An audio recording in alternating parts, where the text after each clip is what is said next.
Јавното обвинителство собира информации за дури потоа да одлучи дали има основа за кривично гонење на провладениот новинар Бранко Тричковски поради неговите закани за ликвидација на лидерот на опозицијата Христијан Мицковски.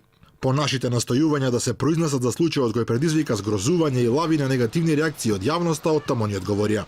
Основното јавно обвинителство Скопје против истото лице постапува по претходно поднесена кривична пријава за закани против председателот на Република Македонија, изнесени во колумна во весникот Слободен печат. Надлежниот јавен обвинител, постапувајќи по таа пријава, истовремено ќе постапи и по последните написи објавени на неговиот Facebook профил. За таа цел веќе се работи на прибирање на сите потребни материјали. Доколку бидат утврдени елементи на сторено кривично дело, ќе биде донесена јавна обвинителска одлука за натамошниот тек на кривичната постапка.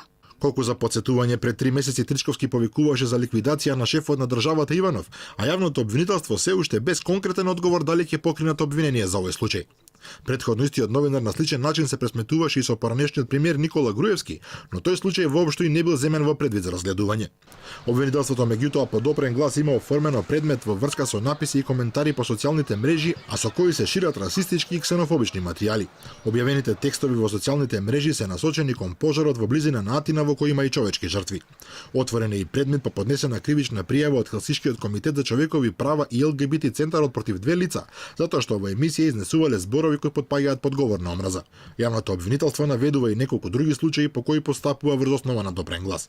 Инаку заканите на Тричковски за убиство на лидерот на ВМРО ДПМН досега ги осуди само Македонската асоциација на новинари, која побара од него да се оградат и редакциите во кои тој објавува текстови. Другите новинарски здруженија засега молчат.